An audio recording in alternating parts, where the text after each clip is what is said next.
that time, there was a major world conflict. It all began when Archduke Franz Ferdinand, prince to the Austria-Hungary throne, took a trip to Sarajevo and was assassinated by a Serbian named Gavrilo Princip. As a result of this, Austria-Hungary made demands on Serbia for retribution, but Syria was not able to meet them. So, on July 28, 1914, very upset, Austria-Hungary declared war on Serbia. As word spread, Russia heard the news, and in defense of their ally Serbia, they began to mobilize their troops to help them. After hearing about Russia's actions against their ally Austria-Hungary, Germany decided to declare war on Russia. Then, Germany decided to declare war on France as part of the Schlieffen Plan.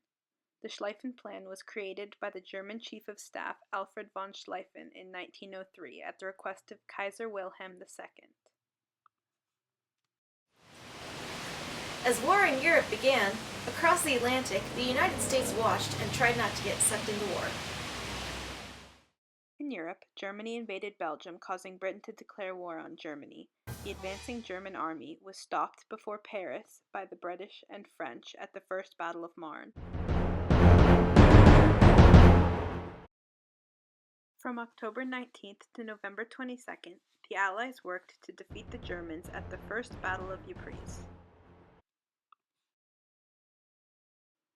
The Ottoman Empire also decides to join the war by declaring war on the Allies.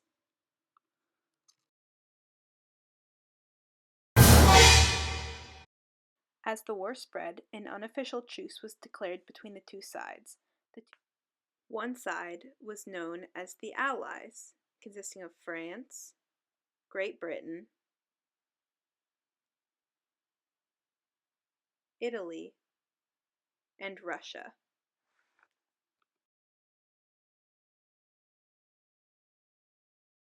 The other side was known as the Central Powers, and they consisted of Austria-Hungary, Germany, and the Ottoman Empire.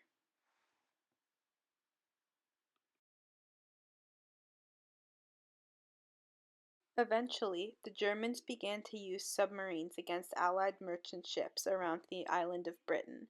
As a result of this, the Lusitania, a luxury British passenger ship, was sunk by a German submarine. 1,195 citizens were killed. This act sparked international outrage and contributes to the United States joining the war against Germany later.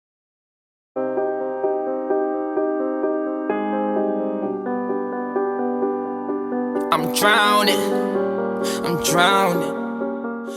Then, Bulgaria decided to enter the war by declaring war on Serbia. Throughout the course of the war, there were many battles. The Battle of Verdun happened between France and Germany, resulting in a French victory, and the largest naval battle of the war, the Battle of Jutland, was fought between Britain and the Germans in the North Sea.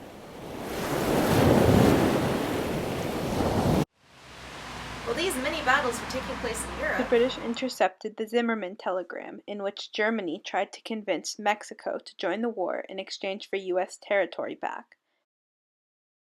This resulted in the U.S. finally declaring war on Germany.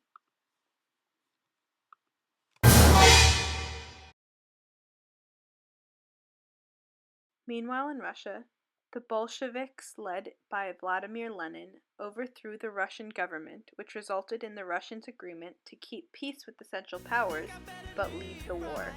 Before I fall any deeper, I think I better leave right now. I'm feeling weaker and weaker. Somebody better show me out. As the war wound down, President Woodrow Wilson of the United States issued the 14 points for peace and an end to the war.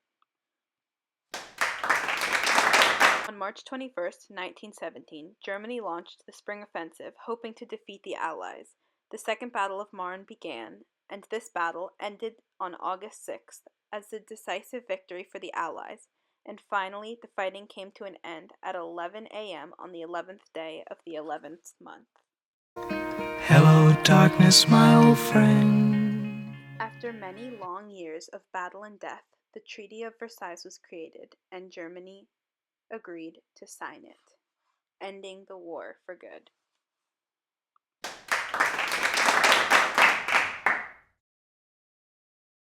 They said I won't be nothing, now they always say congratulations. Worked so hard, forgot how to vacation. They ain't never had the dedication. People hate and say we changing, look we made it. Yeah, we made it. By the end of the war, soon after, the German Empire, Russian Empire, Austro-Hungarian Empire, and the Ottoman Empire ceased to exist. National borders were redrawn, with several independent nations restored and created, and Germany's colonies were parceled out amongst the victors. The League of Nations was formed with the aim of preventing any repetition of such conflict.